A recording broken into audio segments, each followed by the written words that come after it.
wanted to be a racing driver ever since my dad dragged me to Goodwood as soon as I could walk, and I climbed up the earth banking and looked over the top and saw these huge, colourful machines roaring past with massive noise, and these supermen sort of over the steering wheel. They used to battle with their cars. And once I'd seen one car go through a corner, that was it. I love driving because it's just you, the car, the track, and no one else. Once you're actually in the car, the talk from the engineer stops, the talk from the mechanics stop. It's just between you, the car, and the other drivers on the circuit. The pressure's on and it's up to you. I think driving a race car, you've got to be at one. You've got to be together, because if there is if you're separated from each other, you're trying to do one thing, the car is trying to do another, and basically you'll just end up fighting each other. You lose a sense of reality in a way, in that you don't see things and you don't feel emotions like you normally would when you're out of the car. And when a really cute move comes off, that's obviously a fantastic feeling.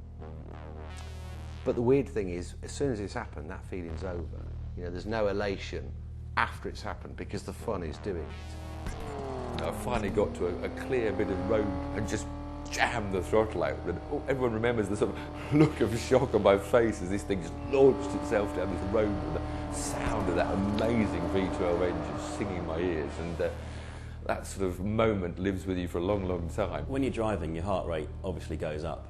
At points of interest, like the first corner, for example, it can be up to 180 beats per minute. Usually you sit around 130 beats a minute, but you do get out of the car, the adrenaline's pumping, you're wired. It takes a good 10-15 minutes or so before you're back to normal again. You know, it's really difficult to pin down in a few sentences what it is about racing. But I guess probably the one thing which is a really sexy thing, and that's being on the very edge with a car. You know, and it doesn't matter what car it is. It can be a Ferrari, it can be a Mini, it can be anything. But taking it to the absolute limits and flirting with the edge of grip and all those sorts of mechanical things, where, you know, as a human, you're basically trying to interact with it and become part of it, and trying to get the last bit of performance out of it. That's a fantastic feeling.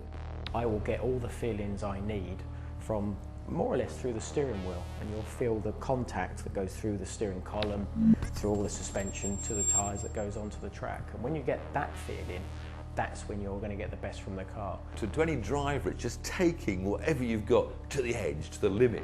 And when you've got it there, you're balancing the car right between losing control and maintaining control. And that's the little narrow edge that you want to be living on as a driver. But there are still times when, you know, I'm going from A to B, I find myself on a really fantastic road. You know, the head comes down, the eye slightly closes, and you just get in the zone. Wow, I think life would be a very poor place if you couldn't do that again.